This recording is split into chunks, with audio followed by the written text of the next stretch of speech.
Okay, the cold weather must have chased a few people away today, so we'll go ahead and get started. Professor Payer is not going to make it. He's traveling again this week, so he's not going to be able to be in class today.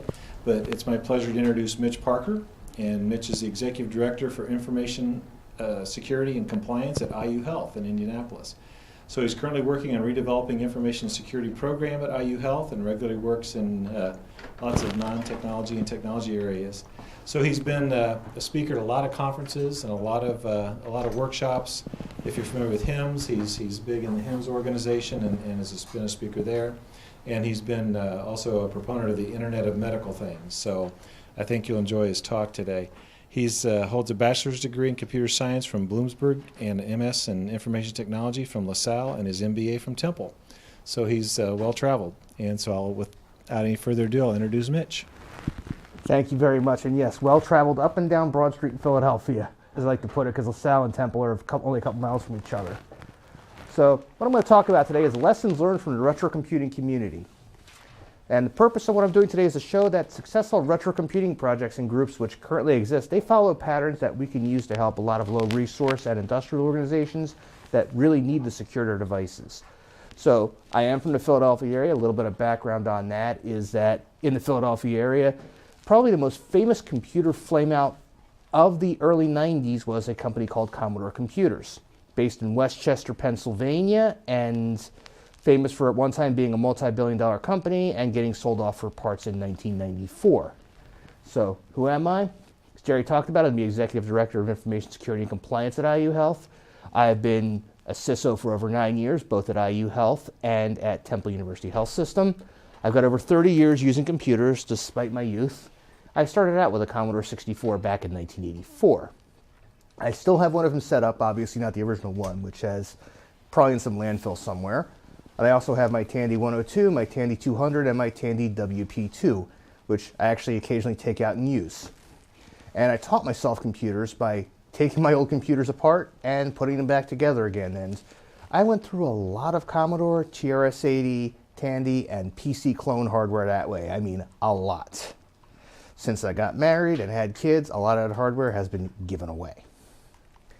So what is retrocomputing for those of you who don't know? It's the use of a lot of older classic computer and hardware and software now. And the vast majority of platforms this covers are from the 1980s and 90s, and the most represented platforms you're going to have out there. And again, this is in no particular order or preference for those of you in the room that may have one. I have no interest in reenacting the BBS flame wars of the 80s.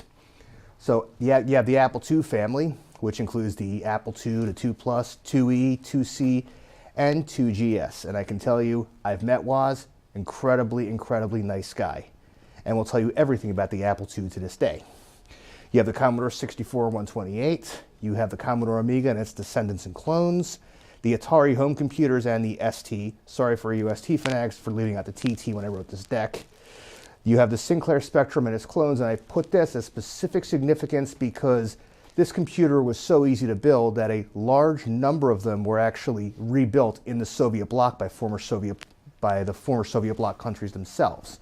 So literally, there's one case where people actually rebuilt the Spectrum using literally household parts and things they cobbled together out of scrap metal in Romania back in the 80s, which is pretty incredible. And of course, you got to mention the Tandy TRS-80 portables and desktops, and of course the Tandy Model 100 series, which was the first real computer you would call a laptop, and part of that was written by a Microsoft engineer named Bill Gates. And of course, you got to mention the TI-99/4A series, first 16-bit home computer. So why? These computers are very simple and very easy to use and fix. The Sinclair Spectrum I mentioned before used a processor called the Z80 from a company called Zilog, which at one time was part of Exxon. And there are so many of these processors on the market that to this day you can still find that part all over the place. And they're significantly less complex than modern computers. I sometimes call it deceptively complex, but you can really get to know the platform really well.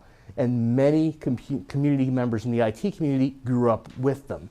And entire communities have sprung up around this. So I will bring up the first and most popular one, IRC, Internet Relay Chat.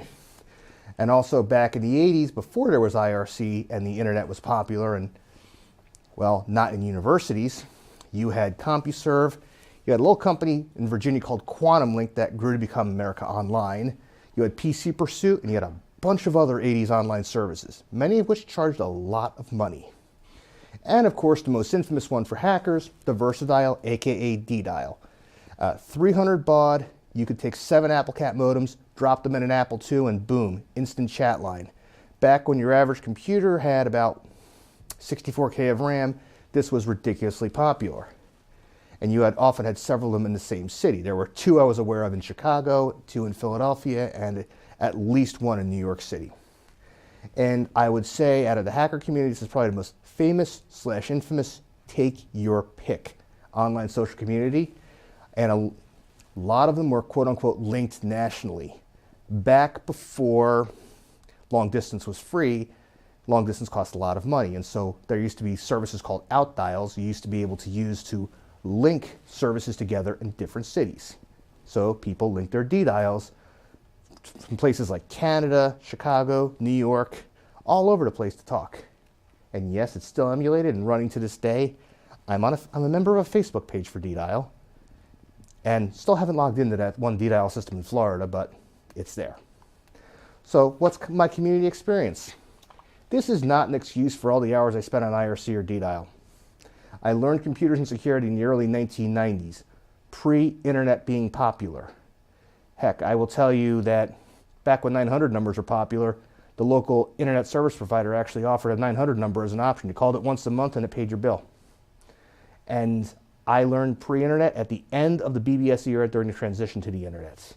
I learned a lot from working and participating a lot with friends and acquaintances as they worked, and towards the end I started writing documentation, testing and connecting others with resources they needed, and sharing hardware with those who developed. I remember one day driving 40 miles into South Jersey to pick up a Commodore 128D for a friend in Scranton, Pennsylvania that needed one, because I was going to be up there later that day. Why? Because it was $60 and the guy wouldn't ship. So what makes this community unique? They've worked their way through innumerable challenges to keep hardware and software running far beyond its useful expected lifetime. And they've managed to do so despite some of the most onerous right holders withholding information or not even knowing where it really is. So I'm going to give one very important case in point.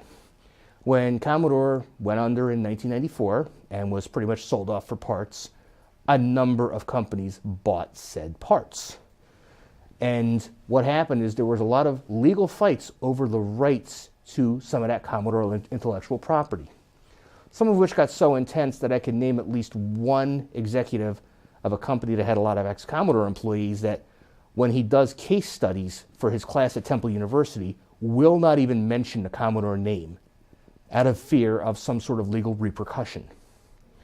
And also, they've done so without major corporations funding them. So there's an interesting case, and I actually sent this deck to be reviewed by Trevor Dickinson. This man in particular, multi-millionaire entrepreneur, happens to like Commodores and Amigas a lot, so there was no new Amigas being made, so he funded a couple of them. So, and literally, he spent several $1 million of his own money, paid an engineering company to make him an Amiga.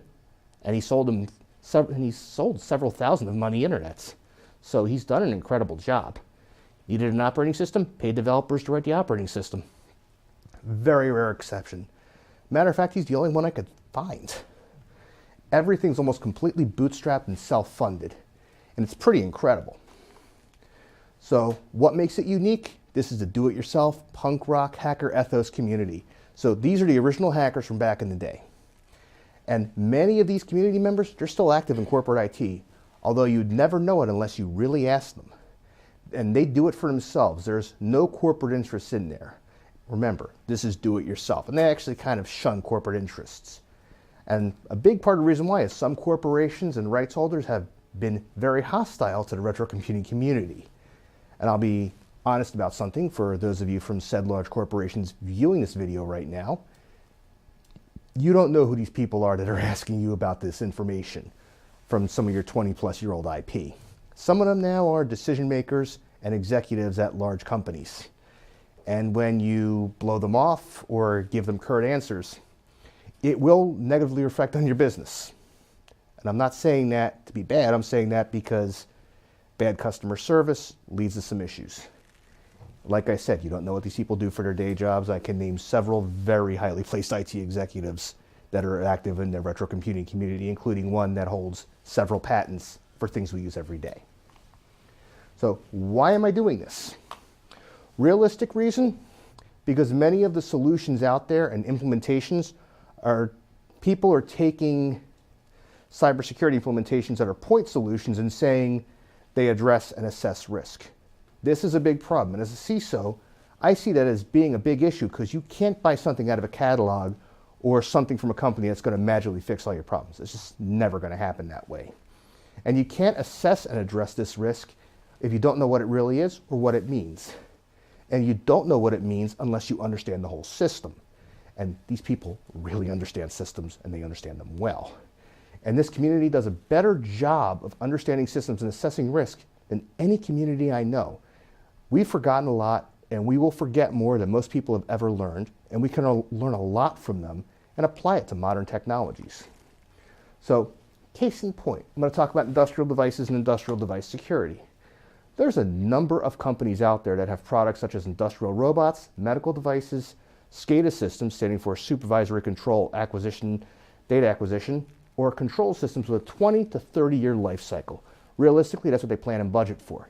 And in many cases, this equipment was already built on obsolete hardware and software. So I'll give a real-life example of this. 22 years ago, I worked as an intern in a company doing PLC development and ladder logic. We were putting 486s in the industrial robots in 1996. At 1996, the processor to use was the Pentium or Pentium Pro. We were already a couple generations behind. Why? Because it was the only equipment back then you could rack mount. And you can't expect this equipment to be upgraded like a PC on Patch Tuesday. Oh, and I forgot to mention that this hardware ran Windows 3.1 on top of MS-DOS 6.2. So it was very obsolete already. And with the emphasis now on quantitative management, which I got a big exposure to when I got my MBA, there's often expectations of every device out there send performance data for analysis, including the devices that were never meant to do so, i.e. the PC from 1996 running a robot out there somewhere. And in addition, another business trend, there's been an emphasis on centralizing management and operations of companies into what they call centers of excellence. Rough translation, there's been a lot of mergers and acquisitions over the past 20 years. Perfect example of that is General Electric. Another example I can give is IBM. And the real translation for those of us in the room that work with technology is they want to run the actual production sites as lean as possible with as few people as possible to reduce the number of people actually there and reduce costs using centralized monitoring, which means they want to network everything. Coupled with that, the number of people in the workforce who built or maintain these systems is slowly dwindling due to retirement or attrition. Outside of the bump we got from Y2K, when pretty much if you knew COBOL, you were worth six figures, we're seeing a lot of retirements, coupled with the fact that, especially in the case of the US government, a very large amount of the workforce in the US government that was under the old civil service retirement system were given payouts to leave because of the old defined pension benefit the government had. IBM's doing really well. Why? Because they run their own schools to train people on this stuff. Very few companies out there actually run their own schools to train people. And I can name two, IBM and a security company outside of Detroit, Michigan. And a lot of this industrial equipment is being networked, and in many cases, the original information used to build the system, it's gone. Why is this a major risk? I'll give you three: WannaCry, Petya, and not Petya. There are hosts of other active threats out there, such as Mirai, and the various huge amounts of worms out there attacking your ARM-based devices or x86-based devices every day. And a major propagation factor of vulnerabilities is when you don't address or assess risk or vulnerabilities correctly. When I talk to executives about what the major cause of data breaches is, I tell them it's because systems aren't maintained. First time I ever had to give a presentation to the C-suite at my current organization, I was doing prep with one of the executives before, and she sent me 2 data breaches I didn't cover in my prep deck. Both of them, I had covered in 5 minutes after doing research, because I literally took a look and said, they didn't patch, they didn't patch. Got up in front of 30 executives and basically said, you've got to patch and maintain your systems, and you'll take care of 90% of your problems if you do this. And after a few months, I got them to believe me and buy into that. But again, that's what it comes down to. When you sit there and tell them, you give them these huge data breaches such as OPM, 25 million records breached, and the reason why, it wasn't because someone wasn't running the latest and greatest security software. They were running a 3-year-old version of Oracle Forms that had not received security updates and was not going to receive security updates. And this is not Oracle's fault. Oracle told the government, this is old and obsolete software, you need to replace it. Which is why the old OPM administrator is now looking for a job. So another piece when I did my research for this is that you literally will have these devices show up on networks, and they're available to entire corporations, not to a branch office, not to a defined segment. You'll literally find somebody who figured out how to do a serial Ethernet adapter, and the next thing you know, you've got an industrial robot showing up on your corporate network. And when these devices were being designed, they were just figuring out how networking and these technologies worked. So even securing them is a major challenge. And this sounds similar to the challenges the retrocomputing community faces. So we're going to go over the following challenges they've addressed: collaboration and communication, focused social communities, lost, poor, or incomplete documentation, reverse engineering of hardware and software, and again, working around bugs years after the fact, building new tools, addressing tasks at hand, emphasis on preserving the experience, and putting solutions in place to preserve security. So then we're going to go over how we can apply these lessons to our businesses so we can better protect ourselves. So there's any group that leverages collaboration and communication, it's the retrocomputing community. There are mailing lists, IRC channels, BBSs over Telnet though. I don't think anyone I know is doing dial-up BBSs anymore. If they are, I'd be surprised. And bulletin boards that they use for communication. There's always someone at the other end, always willing to answer questions or research. And there's no real hierarchy. It's a meritocracy built on delivering information or products. And there's an informal expectation that you will contribute or help out in some way, shape, or form.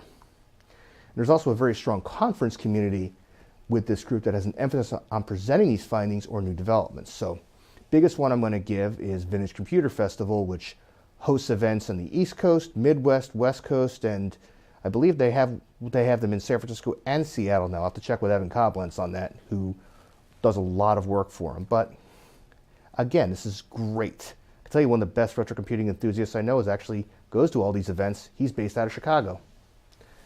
You have Hackers on Planet Earth, which every year in New York City, it's at, I think at the Hotel Pennsylvania, it's run by 2600 Magazine, and they do a lot of work. They actually have a retrocomputing table set up by the Vintage Computer Federation. You will see a lot of them at DEF CON and Black Hat. Many of them go here. I can tell you, I had a conversation when I first got to Indiana with somebody about someone they knew from DEF CON 20 years ago. There's the Commodore and Amiga conventions, which, yes, they still exist. The Apple and Atari ST conventions. I believe there's an Apple convention in St. Louis that gets several hundred people a year. And the local user groups. And yes, there is one here in Indiana. I think they meet about a half hour north of my house, and I'm down in Carmel. And the summary is, people want to share information freely in this community, and they're going to do so. So one other critical aspect you can't overlook is focus.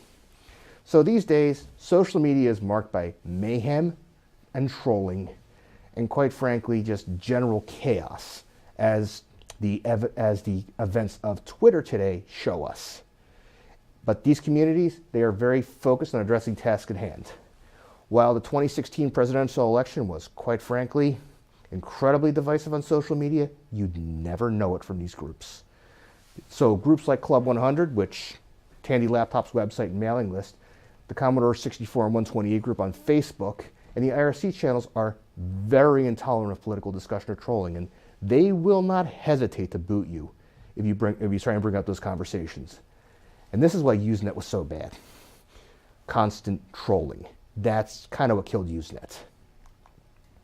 And they're very focused. I mean, you have a mix of ages, backgrounds, geographies, and ethnicities who participate in these forums, especially the Commodore ones where most of the people are actually from Western and Eastern Europe. But again, you'd never know about the political issues in Europe if you were on the IRC. And you also have a very large disproportionate number of U.S. Armed Services veterans. Because reason why? Very simple. Many of the people who learned computing back in the 80s and 70s, they got their start in the Army. Because back when computers cost as much as a new car, you wanted access to one? If you enlisted, you had access. Very simple. But the truth is, they leave it at the door and when addressing issues and challenges. And there are many lessons to be learned here from this. And I'm going to actually suffix this with especially for the information security community. If they all can have the viewpoints they do, right wing, left wing, or whatever, they can still work together no matter any of their differences, and they still get work done. And I can tell you from personal experience, you get both ends of the spectrum, and I've never had an issue. And when people have brought them up, they've been asked to leave. So brings us to lost, poor, and incomplete documentation. This is the biggest challenge a lot of people face because many of these systems lack any kind of proper documentation, and if they did have it, it's most likely gone by now, except for the great work Google did in pretty much preserving Usenet from the 70s and 80s and putting it available online as part of Google News. Quite frankly, if Google hadn't done that, a huge amount of history for the Commodore computers would have gone by the wayside or been permanently lost. So big props to Google on that. So what's left is still on paper or if electronic, still in the original disk or tape formats. So what's happened? Community members post what they need on a website or forum. Other communities will research and give what they have. They'll put it up on a website, they'll put it up on Dropbox, or they'll put it up on a BBS to download. And these people will go to flea markets, ham fests, Vintage Computer Festival, local groups, or hacker conventions to purchase this equipment or documentation, and they'll scan it in, they'll post that they have it. I mean, there's somebody I know, literally he'll pick up old computing magazines, scan them, put them in PDF, post where he's got them, and people download them.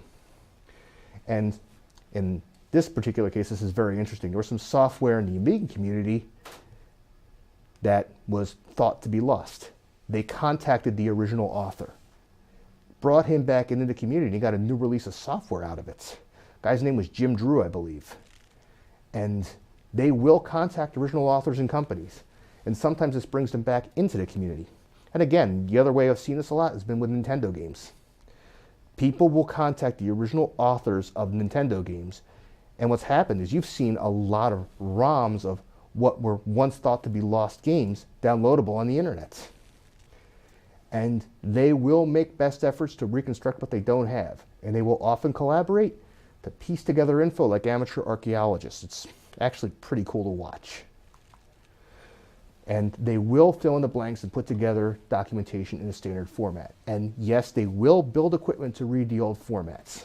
I'll give a perfect example. It's still something called CryoFlux. You can get off it's a disk drive you can get off the internet, designed to do low-level disk reads of 3.5, 5.25, and 8-inch disks. Yes, they did at one time make 8-inch disks. And what this does is because standard disk readers weren't capable of reading past some of the errors, this reads the magnetic flux patterns. That's dedication. And what's the end result? Collaborative communities working together to rebuild relevant documentation. And while it's not perfect, it's a start. And in some, I should have put many cases, it's an improvement over the original documentation. Why? Because a lot of people reverse engineer it. And when documentation isn't enough, you have to know how it really works. And you're dealing with situations where 99% of the time, except for the rare cases I talked about before, you're not going to have access to source code or to developers. Therefore, these people will reverse engineer and document using emulators and virtualized environments to determine exactly how systems work. This means they will take the extra time to disassemble code in libraries and determine exactly what lines of code executed where. Sound like malware research? Perfect example I can give of this, of determining how something works under very specific corner cases, was a game for the Super Nintendo called Speedy Gonzales, based off of the old Warner Brothers character. So what happened is the programmers that built this game were incredibly, ridiculously talented, to the point where they were able to get more performance at a 4 megahertz than they should have. And they used some dirty tricks on the hardware to do it. So someone that wrote one of the Super Nintendo emulators, and I read this in Ars Technica 5 years ago, literally figured out how the game operated because there was a glitch caused by how this one programmer programmed in Speedy Gonzales in level 6. And what he did, he figured out exactly what the glitch was, reverse engineered it, published the results in his emulator, and got an article on Ars Technica out of it, which meant that a lot of people out there got to see firsthand what this man did. And it was absolutely brilliant. And this is the kind of dedication, and this is the kind of people you need disassembling malware. Why? Because they know how it works, and they can get those corner cases working, and a lot of the malware we're seeing these days uses similar techniques to what the video game programmers used in the 80s. Everything old becomes new again. And some of the more motivated ones will document chips using logic analyzers and other tools, custom built, to determine exactly how that hardware operates. And they will document what they have and share it. Part of the reason why a lot of this hardware is dying. There's only a finite number of Commodore 64s or Commodore Amigas that were made. Unfortunately, both of those computers used a lot of custom chips because Commodore had their own chip foundry. They were able to do that. And what happened is they didn't exactly put out good documentation of those chips. Unlike the Woz, who documented everything he could about the Apple II and made sure everyone had it. And I'm sure if it wasn't out there on the internet, he'd pay for it to be out there these days. These people are going out there reverse engineering what these chips did so they can make sure the emulators can emulate them, because the hardware is dying, which means software can't run anymore. You have to be able to do it. It's very important. And also, it gives you additional knowledge of how the systems work and where the risks really are.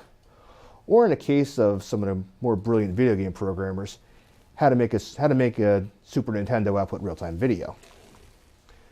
And as part of your documentation or reverse engineering process, you will find often very hard to reproduce bugs. And they will find something that took years to discover. However, there's several challenges here. Much like Speedy Gonzales, what I talked about earlier on the Super Nintendo, people probably knew about this bug and used it to their advantage. Or as I like to refer to it as, many of the demo coders who programmed demos for the Commodore 64 and Amiga, who were infamous for that. And if you try and fix it in hardware or software, you have a chance of breaking existing systems.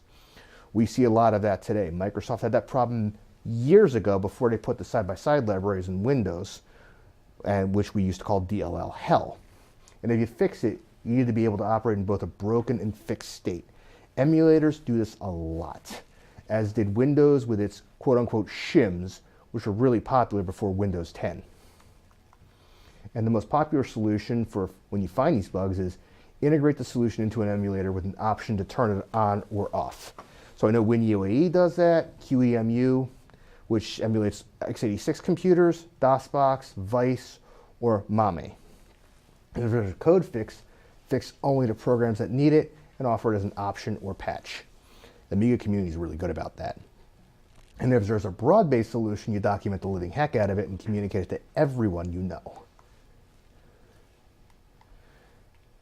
So when you talk about building new tools, most of the original development environments, they show their age or they're unusable on modern computers. Because a lot of development environments use some of the same hooks you use to make demos run. And there's a lot of new technologies to take advantage of. So what a lot of people do is they develop their own tools on newer platforms that can either interface with the emulators or actual devices via the interfaces. Kind of like what people used to do with Palm Pilot development 20 years ago. And it allows you to speed up your development by using modern tools, and it allows you to debug issues more thoroughly by, again, using some of the modern tools. You're going to be a lot more productive using some of the GNU debuggers than you were some of the stuff from 30 years ago. And you have to have that emphasis on addressing the tasks at hand. You only got a finite number of hours in the day you can actually do something. And these are people doing this in their spare time. And they focus their successful projects around a limited scope that addresses the tasks at hand. And while it might take a while to complete, the development is very usually transparent and open, and in many cases can be downloaded via GitHub. However, they address the key issues.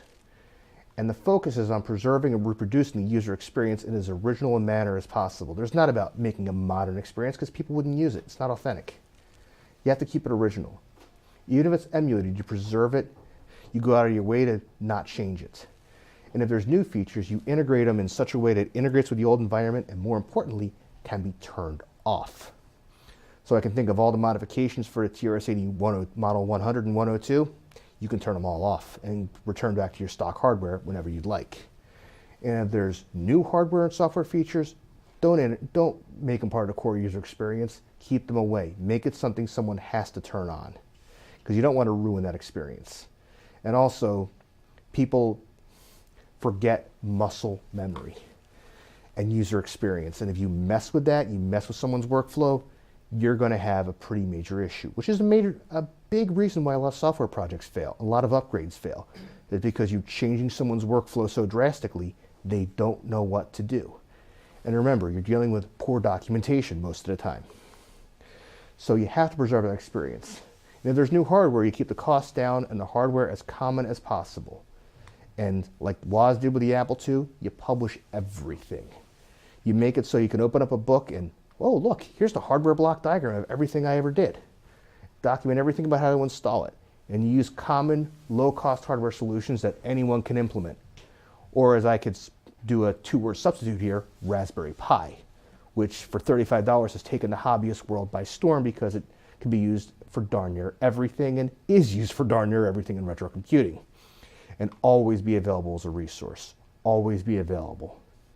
I can tell you one computing community in particular that was emphatic about self-selecting developers was the Commodore Amiga community. If you didn't respond to bug requests or put out new versions of your software to fix bugs, you didn't have a lot of users afterward, because users would basically say, don't use the software, he doesn't know what he's doing, he doesn't respond to customer service requests.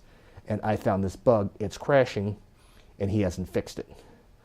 Big emphasis on good customer service in that community. So you got to put solutions in place to preserve security.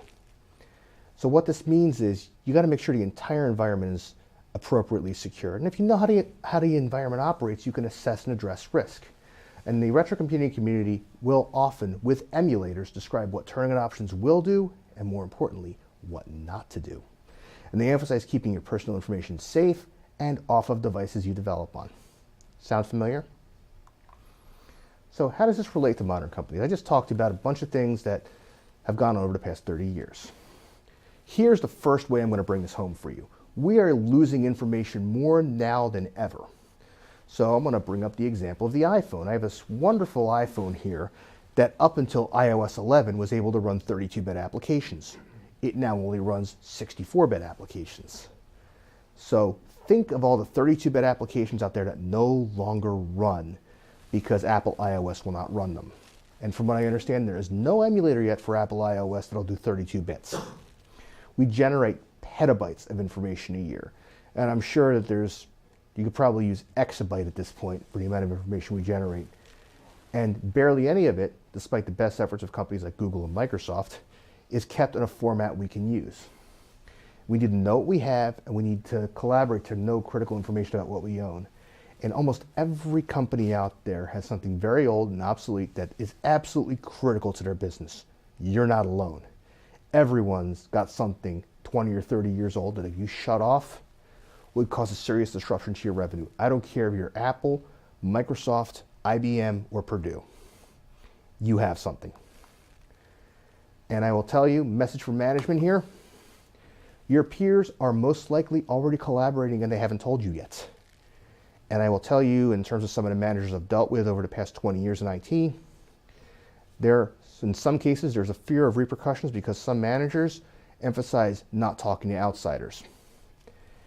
And realistically, if you're in that boat, you should be providing the blocking and tackling for people to preserve your critical assets and reduce risk. And don't be scared of potential impact from lawyers from reverse engineering how a 20-year-old device works. Or as I like to explain to people, the Digital Millennium Copyright Act has Section 1201 for a reason. You are allowed to reverse engineer something you own for the purposes of interoperability. So as long as you do that, tell the lawyers that, you should be okay. And nothing is so critical that you have to absolutely hide it. And the lessons learned from this, corporations and team members need to collaborate on shared vulnerabilities. Why? Everybody has them. Emphasis on the period. We need to work together to address them. And it's about reducing risk, not corporate advantage. And what do we learn from WannaCry, Petya, and not Petya? What good is corporate advantage if you don't have a network? What good? It's no good. So what you want to do is you want to empower your key team members to collaborate with their peers, and you want to, instead of trying to hide it or trying to hide the fact you've got some legacy system someplace, you facilitate it. I can name a major supplier to one of the big three automakers that actually facilitates it. And this was 20 years ago. Why? Because most of the robots that assemble autos at the time were running VAX. Not OpenVMS, VAX. An operating system that, quite frankly, is older than I am and came on 8-inch discs. So because of that, you had a major auto company out there that was openly collaborating. They had staff doing that. Why? Because those 20-something-year-old robots at the time, they shut down. There's a lot of people that weren't going to be buying new cars. And you want to provide legal protection for them to do so that they can reduce risk and they can share this information without fear of repercussions. You want them joining information sharing and advisory centers such as the National Health ISAC, or in the case of Purdue, the Research, Education, and Networking ISAC, REN ISAC. And you want to facilitate the shared forums and discussion areas to discuss how to resolve a lot of these issues. And give them time and resources to reverse engineer what you've got. If you have to change the acquisition rules, so be it. This is your business. eBay, flea markets, and Bitcoin are worth the risks if it involves keeping something safe and secure on your network. And I can tell you, in particular, the supplier to one of the big three auto manufacturers I mentioned had 3 staff members. Their job was to go on eBay into the Vintage Computer Forum and buy all the DEC hardware they can get their hands on. They would literally get lists from their IT department what to buy, and their job was to go on eBay and buy it. And also, don't do this in isolation. Have them gather this information and knowledge as part of the yearly risk assessments, and include addressing the discovered risks as part of the risk management plan, because you have to do so from the point of view of addressing the risk in real life use cases. And don't get caught up in these point solutions that say, hey, if you put this on your network, you'll preserve all your legacy devices. Why? Because you won't. It's not going to do it. And you have, because the real reason we have all of the legislation out there on information security, why we have HIPAA, why we have high-tech, is because, and why we have the rules in finance, and why the FFIEC has the rules they do, is because you have to know what you have, address what you have, and treat these resources like they have the 20 or 30-year life cycle they do. You have to mitigate risk. And you have to make sure your use cases address present and future conditions. Translation, if they decide that they're going to run a skeleton crew at your factory and they're going to monitor everything over the internet from Kalamazoo, Michigan, they need to be able to do so, and do so securely. And you got to address these risks with common solutions. So, level set for a lot of people here. Don't put this off because it doesn't meet someone's criteria for an ideal solution. Oftentimes in IT, we get in this mindset of we have to get the perfect solution out there. It has to do everything. That doesn't work that way. You don't have something to secure your systems now, and you're at risk. And the reason why you're at risk is because you're sitting there in analysis paralysis. And you, like many other companies, you don't have a budget to put all new solutions in. And you shouldn't try to play keep up with the Joneses. So translation, many of the magazines you read out there, many of the publications, they make their money off of advertising revenue trying to get you to buy the latest and greatest products. You shouldn't fall into that trap. You want to keep those solutions common, low cost, and easily replaceable or fixable in case of failure. So in other words, you collaborate with others on building and maintaining them and keep them simple and out of the way. So if you don't think that something like this works, take a look at the Open Compute project, where you have some of the largest cloud services and application providers on the internet collaborating on server designs. 20 years ago, it would have been unthinkable. It also would have been a major dent in the revenue stream of a lot of former multi-billion-dollar companies. And I want to emphasize that, former multi-billion-dollar companies. The companies you deal with now for server technology and compute technology are most likely not going to be here in 20 years in the form you recognize. Outside of maybe IBM, and even then, half of what was IBM 20 years ago now belongs to Lenovo. Hewlett-Packard. 20 years ago, there were 4 other companies that were part of Hewlett-Packard. The Hewlett-Packard Enterprise, I believe the new one ZTE, there was also Agilent, and about 2 other companies that got spun off. So change is inevitable, and you have to make sure you're as open as possible and flexible as possible, as simple as possible, because 20 years from now, those companies are most likely not going to exist. So keep things as simple, keep them out of the way, and collaborate and document. So how does this actually benefit you? You actually address your risks based on your use cases, and you put solutions in place that actually are provably secure, and a combination with network-based security such as segmentation allow you to manage multiple sites securely. So think of some benefits I listed here, such as central medical device or clinical engineering command centers. That's something you're hearing a lot about these days. Why? Because a couple of major hospitals pulled it off. Executives see that and go, ooh, I want that because it helps me increase my revenue. So you have to be prepared. And you think about centralized SCADA management for industrial devices. Think of the fact that there's a lot of factories out there, but the people that actually know how to maintain that equipment are few and far between. So you put the monitoring equipment where the people are at, and you literally run VPN connections from where the people are at to those machines. Keep a tech or 2 on site to fix the stuff when it breaks, but again, you have people monitoring industrial equipment 3 states away. And when I did my research for this presentation, I went to a guy named Bill Hurd. He's a Hoosier. He should be mentioned as much as Wozniak is. Why? Because he designed the Commodore 128. He designed a computer that in the mid-'80s had 3 processors in it that was doing work that, quite frankly, no one else in the market was doing. And he comes to me, when I talk to him about this over email, he goes to me, he goes, you know, Mitch, when we put this equipment out there, we were just figuring out how it worked. So now we have equipment designed when people were figuring out how networking worked. Heck, even when microprocessors worked, and you're putting it on the internet. So it's the equivalent of putting a jet engine in a Model T in many cases. So that's part of the reason we have to be so careful in assessing our risk. And we have to do so in a way that preserves the experience.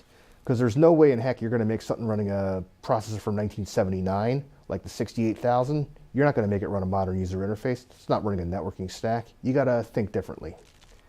And keep that user experience and keep any changes out of the way. You don't introduce new challenges if not needed. And more importantly, you make it so the person that's been operating that machine for the past 30 years is able to do so without major changes, or else you're going to have some employee engagement issues. So I wish I had the old Commodore demo thing I could have put up here, but I want to do thanks to Bill Hurd, designer of the Commodore 128 and Plus 4, and fellow Hoosier. John Hagerheist, Ken Petit, and Stephen Adolph of Club 100, Evan Koblenz of the Vintage Computer Federation, Alex Rebellis from Blackstone Law Group and 2600 Magazine, and the crew from Pound C64 on IRC-EFnet. So thank you all very much. We'll open up the floor to any questions. Do you want any questions? I do. So in the hospital system, we had someone here from one of the other Minneapolis hospital systems talk about all these Internet of Things. Everyone wants to plug and get working. What do you see technologically is going to relieve some of those problems that are just kind of like piling on right now, if anything? I think you have to have a good risk management plan. I'm very familiar with the man who spoke here. Actually talked to one of his friends on a regular basis from Eskenazi. So we actually collaborate with them pretty extensively. So just a little bit of level setting and backgrounds. Ultimately, you have to extend your risk management program to medical devices, and you are going to have to put these devices off in their own little worlds.